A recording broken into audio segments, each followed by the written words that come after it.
Бүгін мен көп талқыланған Корей дорамасы «Шеф-повар Тирана» дорамасының бірінші бөлімін қысқаша әңгімелеп беремін. Бұл әйел өте талантты аспаз еді. Ол жаңа ғана халықаралық аспаздық байқауда жеңіске жетті. Жүздеген көрермендер оған тікесінен тұрып қол соқты, ал әріптестері оның шеберлігін мойындады. Бұл ол үшін үлкен жеңіс, жаңа өмірдің бастамасы болды. Бірақ көп ұзамай бәрі өзгерді. Кешкісін үйіне қайтып келе жатқанда ол өзін бір түрлі сезінді. Кенет айналасы шыр көбелек айналып, бір сәтте беймәлім жерде пайда болды.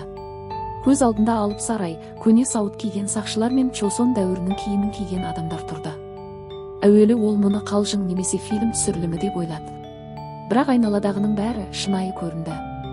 Ол алғашында дөрекі әрі менмен болып көрінген бір ер адамға тап болды. Екеуі сөзге келіп қалды, ешкім жеңілгісі келмеді. Бірақ көп ұзамай ол ер адамның жай адам емес екені анықталды. Ол патша болатын. Бәріне әмір етіп ешқашан қарсылық көрмеген жан. Әңгіме жанжалға айналды. Екеуі байқамай өзеннің жиегіне шығып кетті. Кенет садақ оғы ұшып келіп патшаның қолына қадалды. Ол теңселіп келесі сәтте тікелей оның үстіне құлады. Екеуі бірге құздан төмен құлады. Вот черт!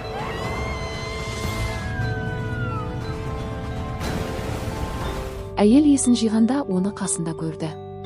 Әлсіз, бірақ әлі де өр көкірек. Жаралы болса да ол оған қоқан-лоққы жасауды тоқтатпады. Айтыс төбелеске ұласты, бірақ бұл жолы әйел жеңіске жетті. Ол патшаны байлап бірге жасырынатын жер іздеуге мәжбүрледі. Жолда екеуі ескі, қаңырап қалған үйге кірді. Алғашында олардың арасында тек өшпенділік пен сенімсіздік болды. Көп ұзамай үй иесі, қарапайым қыз пайда болып, оларды қонақ етті. Бірге отырып кешкі ас дайындады. Патша алғаш рет оның қолынан жасалған тағамды татты. Кенет үнсіз қалды. Дәмі оны соншалықты таңғалдырды, тіпті менмендігін де, ауырғанын да ұмытып кетті. Сол сәтте оның көзқарасында жаңа бір нәрсе, қызығушылық пайда болды. Кейін қыздар бірге шомылуға кетті. Ал ол уақытта патшаның адамдары ізге түсіп қойған еді. Ақыры олар өз билеушісін тауып алды.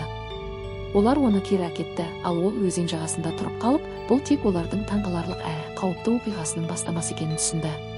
Осылайша бірінші бөлім аяқталды. Дораманың басқа бөлімдерін көру үшін тіркеліп лайк басып кетіңіз.